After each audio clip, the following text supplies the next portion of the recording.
Welcome back to Reading Bear. Today, we will take a look at some new revenge stories. And if you enjoyed my content, please don't forget to subscribe to my channel and post some bear emojis in the comments. Let's go! The first one is titled, Landlord Wants to Play Dirty. I'll play exactly by the rules. It was 2010 November 2009, and I was jamming to I Got a Feeling by the Black Eyed Peas, looking for a cheap apartment. I find a great ad on Craigslist and arrange for a viewing. I meet the landlady, a portly shrew with a Betty Page haircut. I wasn't here for the company, however, but for the cheap room. It's not great looking, but it is cheap, so I tell her I am interested in it. She tells me the place is mine if I can get a deposit by the end of the day. Sweet. I rip to the bank and grab the $450 needed, a half a month's rent. She and I cross-sign a standard lease and ask when I can get a key to move in, and she says a couple of days as the current tenant has yet to collect all of their stuff. So, I am sleeping on the couch at a buddy's pad for now, and so I just chill, seeing sights, enjoying the first few weeks in a new city. A couple of days roll by, and I haven't heard from the landlady, so I get frustrated and leave a few salty voicemails, but alas, I was ghosted.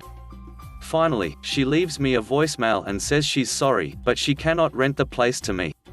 I start to get angry. But I am a pretty cool customer, so I do the research, find out my rights in an unfamiliar new municipality, and discover that if someone backs out of a lease without a legal reason, the other party is entitled to double the deposit they placed, so I figure, she owes me about $900 clams. I leave more messages and emails. Again with the ghosting, not answering the phone, no responses via email either. I get fed up. Now, I had just accepted a new job, but it didn't start until the turn of the month. I would guess it's about the third week of November 2009. I have some spare time, so I hop on the bus, buy a magazine, and sit at the bus stop across from the rental house, and just wait. And wait. For a couple of hours, I waited, but man was it worth it. I see her showing the unit to another smart mark. I hold my cool and wait for her to finish with her newest renter, and make my way over to the house to confront her. As soon as she sees me, she starts to wail about how the tenant changed their mind, blah blah blah, and that's why she couldn't rent to me. I've heard enough. I square my stance directly opposite this clearly upset charlatan. Now you listen to me, you will get me $900 as required by law by the end of the day, or I will go directly to the police station and let them deal with you. She turned white. For a minute I thought she was going to puke on the ground right there in front of me. She says, "Hold on, I will get you your money." I remember thinking, crap, that was easier than I thought. She goes upstairs, the unit was a basement unit in the house she was living in, and hands me a wad of cash and says, "Here, this is ruining my Christmas, but here." She almost pushed me off balance as she jammed a messy wad of cash into me. "Thank you. Good day," I say and take the money, count it, and walk away. I didn't turn around and look back, got on the first bus that stopped nearby heading back toward the direction of my friend's house. Not until I was home did I calm down and realize it was going to be a sweet Christmas, all thanks to a lying phony cheapskate. However, this is not the end of the revenge. About a week later, I get a phone call from a friend asking me if the lady in the news is the same crazy lady I got the double damage deposit from. I'm like, what? Sure enough, it turns out this lady was running the same scam in parallel with a bunch of other victims. I am mortified, not just because I almost got scammed, but it immediately occurs to me that the money I got was someone else's money, and they are homeless for the holidays. I head right down to the police station, where there is a line of crying people filing reports about being scammed by this woman. I feel awful, and when it's my turn, I get to the intake officer and start to give my story. I lay it all down, how I fell for it, how I left a snotty voicemail, how I staked out the rental to confront her, my demand of double the money back, my threats of legal action against her, and finally the skillful execution of the law by getting double the deposit back. I tell the cop, I took some of the money that belonged to the other victims, and she looks at me and says, "Man, you were the only one smart enough to confront her in a reasonable way, you earned that money. Don't worry about it." A young lady who was now homeless and desperate couldn't help but overhear, and as I am leaving the police station, she approaches me and says, "Hey, did you get your money back from that witch?" To which I sheepishly reply, "Actually, I got double my deposit from her when I threatened her with the police." The girl blinks a couple of times, and finally grins, starts a slow clap, and announces to the other victims still waiting to give a statement in the lobby of the police station, "This guy took her for double the damage deposit." I cringed. But then, in the most unexpected turn of events, the line of victims began applauding, I suppose with the realization that while their money was gone, someone had really screwed her back, and that made them happy. They cheered, I felt better, the cops laughed, and we all, there had to be 20 people in all, had a joyful cosmic moment of holiday schadenfreude at her expense. I left the police station with a clean conscience and a smile on my face and enjoyed every last penny of that worthless witch's nasty stack. The next one is titled, "Neighbor Likes to Park in Front of My House?" Okay then. This happened a few years ago. My neighbor started parking on the street behind my car, like literally inches, for no apparent reason. My neighbor has a driveway empty, and also lived 2 houses down the street. I don't have a driveway, so on-street parking is a must for me. So, after a few weeks, I asked if it was necessary to park so close when there were literally no cars on the street for over a 1/4 mile. He said no, but there's no law against it, with a big crap-eating grin on his face. A few weeks pass by, and my car gets hit because someone thought there was enough room to clear as his truck blocked the view of my car entirely. I see this happen, but unfortunately can't get a model or license plate number. I find my neighbor's email address because I really didn't feel like talking to him, and asked him again if he could just park further down the road, closer to his house. He replied, "Nope. Suck on it, okay." I had lived here for quite a long time, and never had any issues with him or any other neighbor. I keep to myself, never make noise, don't have any noisy pets or parties, etc. His truck has his business name on it. Google it. Find out it's his own business. Lots of Yelp reviews, BBB rating, etc. All these links point to his website. I go to check his website, it doesn't load up. I head over to Whois and see that the domain isn't registered. I snag it. Before I think of what to do with it, I Google the owner's name and find out he's been convicted of murdering a child 20-ish years ago. I find a handful of links that details his story rather explicitly. I copy, paste all those links into an email to him, a throwaway account so he can't just reply to me as I deleted it afterward. Said something like, "Well, if you want to be a jerk for no reason, I just bought your business domain. Here's all the links I plan on posting on it. I don't have to list your business name because all of your business listings across the internet have this URL pointing to it. Keep parking like a jerk. Yes, it's legal, but you are willfully doing this just to annoy me. I legally bought your domain, and can legally link these articles. Park behind me again, and I'll launch it." Within an hour his truck was moved into his driveway. He asked me for the domain, and I told him, "When either you move, or I move, I'll hand it over. Until then it'll remain offline." The next one is titled, "This is what happens when you leave the dirty work to sugar-free gummy bears." My story starts with this Amazon review. Taken from Amazon Reviews Haribo sugar-free gummy bears. My flight was leaving at 8 in the morning. After awaking and trying to get to the airport, I forgot to grab something to eat. I usually take my time and do things in order, but not this day. I was traveling from Boston to LA coming home from a work trip. I do it regularly, so nothing was new to me. I stayed in the same hotel and knew the time I needed to leave to get to the airport on time. During my work trip, I stopped at a convenience store and saw these gummy bears and thought they would be a perfect gift for my son Charlie. He loves gummy bears and gummy worms. So the morning I was to head back to LA, I slept through my alarm. That never happens. I rushed to get out of the hotel and threw those gummies in my carry-on bag to make it on time to the airport. After speeding and filling up gas in the rental, I made it to my gate as they were boarding. I get on the plane and head down the aisle to find my window seat near the middle of the plane. I ask politely for the 2 adorable older ladies sitting in the middle and aisle seats if I could pass by to my seat. They obliged. The lady in the middle must have been around 80 years old, so it took her some time to get up and make sure she was holding on to something so she didn't fall as she stepped into the aisle. I thanked them as I sat and settled into my seat. Fast forward 20 minutes as we reach our cruising altitude of around 30,000 feet in the air. As I reach into my carry-on bag to grab my headphones, I see the gummy bears. Since I am hungry and need something, I decided to open them up and just have a few to hold me over until we land. I wanted to save some for my son, so I maybe had 4 or 5. But I had 4 or 5 too many, because once the bears had a few minutes to adjust to their new home, they began to work. It started out with a little cramp, which is normal with gassing on a plane.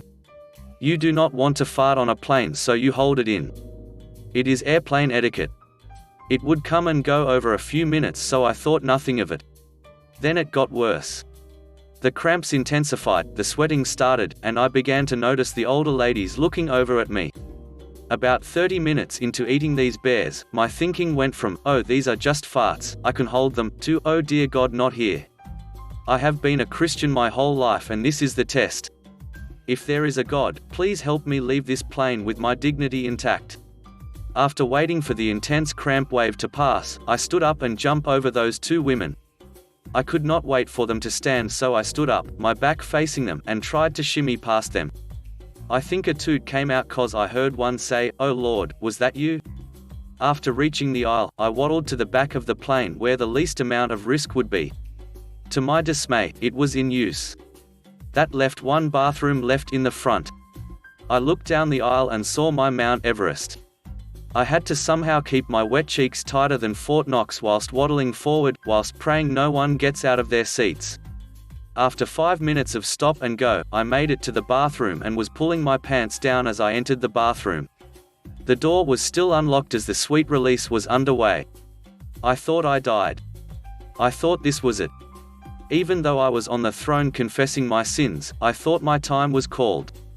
I lost count on how many knocks at the door there was.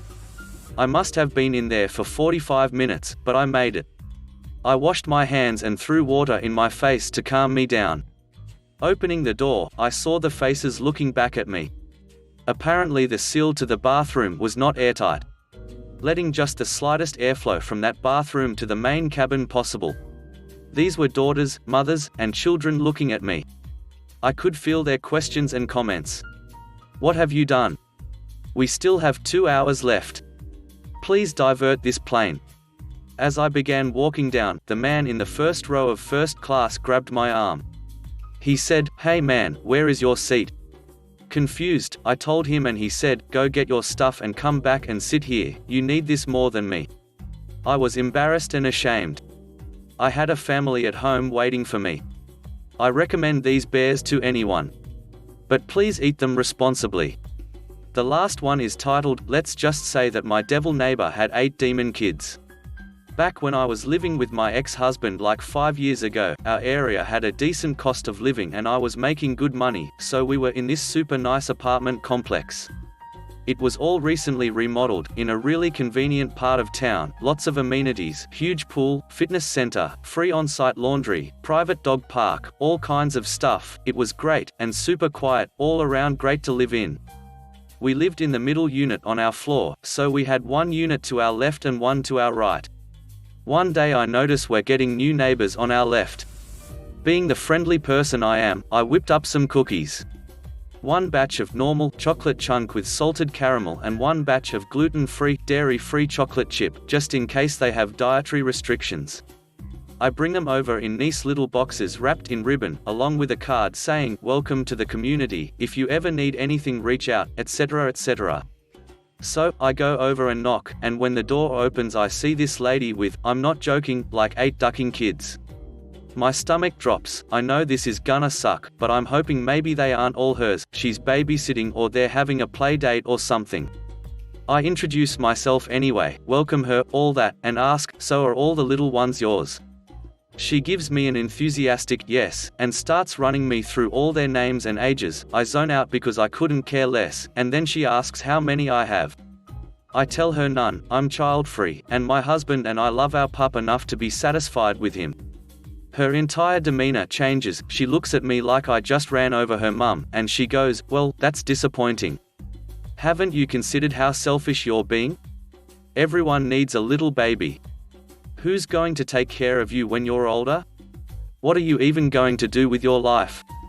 I'm internally rolling my eyes severely, but I just tell her I'm focusing on my degree and my career, that I'm in the human services, social work field because I want to dedicate my life to helping others, and my lifestyle just doesn't include a child.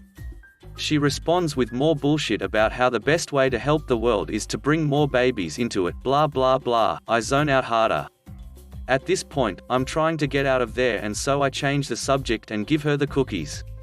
Before I can explain which is which, she rips open the wrapping and shoves one of the gluten, dairy-free cookies in her mouth, chews for a second, and then spits it out onto the ground next to where I'm standing. She looks at me all disgusted and is like, "What the duck are these? They're ducking gross." I explained to her that they're gluten, dairy-free because I wasn't sure if they had restrictions and that the other box has the regular cookies. She rolls her eyes and shoves the first box back in my hands, opens the normal cookies and eats one, says, "Yeah, these are better. You really shouldn't give people those other nasty things, they're disgusting." I took them back home after all this, and several friends of mine tried them. I thought they were pretty good, and so did everyone else. They just weren't exactly the same as a traditional cookie, not bad though. Her kids are now behind her, seeing that she has cookies, and as kids do, are now begging for them. Now, I made a dozen. Seems like a reasonable amount for any family, right? Even if they had 4 kids, they could each have 2. But again, these people have 8. At this point, I was kind of just over the interaction, gave her the card, and was about to go back into my apartment when she goes, "Wait." I turn back around and look at her. She says, "You only brought 12. There's 10 of us here. Me and my husband want to eat 2 cookies, so, what, my kids only get 1 each?" I'm internally rolling my eyes again, but I say, "I'm sorry, but I had no idea you had so many kids when I made them." I try to leave again, and this time she grabs me by my shoulder and demands that I make them another batch, saying, "My kids deserve more than 1 cookie. You don't have kids, you don't do crap all day. Just go make more, you don't have anything else to do. You owe it to them." Her kids are still crying and begging in the background, and she points this out. "Look at them. Look how sad you're making them. Does that feel good, making children cry?" I flat out refuse and tell her that if I had known she was going to be so rude and ungrateful, I wouldn't have bothered in the first place. I snatch the box of cookies from her hand and go back into my apartment. I thought that would end it. I was wrong. She then opens my door and starts to walk inside, yelling about how those are her children's cookies and that I should be ashamed of myself for stealing from a child. I push her back out again, slam the door closed, and lock it. She then proceeds to pound on my door and scream at the top of her lungs, demanding not only the original box of cookies but several more batches, because I was such an idiot that her children and she deserved them. She went on like this for at least 25 minutes, before our landlord got involved. My building was right next to the leasing office, so I'm sure she heard the screaming pretty clearly. She was told to leave me alone, and under no circumstances was that level of noise or that kind of behavior acceptable. That ended the craziness that day, but honestly, it was insufferable living next to her. There was constant screaming and crying and loud noise, at all hours, every single day. If I or any of our other neighbors complained, we were being stuck up and rude because they're just kids. There were always gross bags full of dirty diapers sitting outside, right in between her door and mine. Again, my complaints were futile. Her kids were always playing on the stairs and the deck leading up to our apartments, making them a hazard because they were constantly underfoot whenever I'd come home. When I brought this up, I was told, kids are allowed to play wherever they want, and if they get hurt, it's your fault. They also harassed my dog, a corgi puppy I'd trained as an ESA, every time I took him out, to the point where he developed anxiety towards going outside. Thankfully I handled that pretty definitively, when on one occasion one of the little brats walked up and smacked my pup directly in the face and pulled on his ears. He yelped in pain and then growled and snapped, and I absolutely lost it. I screamed my head off at all of the kids, told them if they ever touched my dog or so much as came near him again, I'd have him eat them, and if that didn't work, I'd call the dog police and have them all arrested. It's silly, but they were young enough that it worked really well. All this nonsense went on for almost a year, with my landlord getting more and more fed up with the constant complaints, and her constantly using that "they're just kids" defense, until it finally happened. At some point, their destructive little monsters had somehow put a hole in the wall we shared. While I was waiting for maintenance to come to fix it, I noticed a roach scuttle out of the hole and into my apartment. I killed it immediately, but everyone knows if you see one roach, you have a ton. I put duct tape over the hole, and then went and pounded on their door. When she answered, I just completely lost it on her. I screamed in her face about how disrespectful and nasty her and her family were, how I couldn't believe she was okay with wallowing in her own filth like a pig in crap, and how she should have her entire little brood of screaming monsters taken from her for being so disgusting and revolting to the point of cultivating a roach infestation. I seriously just let her have it for like a full 5 minutes straight, and when I was done I went back into my apartment, made sure my pup was kennelled, locked my door, and marched down to the office.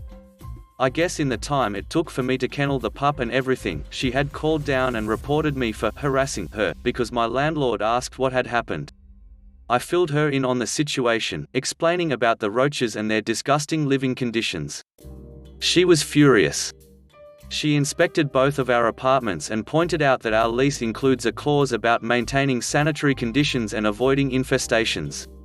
They ended up with a 30-day eviction notice, and they tried to guilt-trip me, calling me a witch, asking how I felt making a family with young kids homeless, blah blah blah.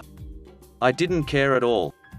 The day they moved their crap out and left was the happiest day of my life, to be honest. Thanks for listening.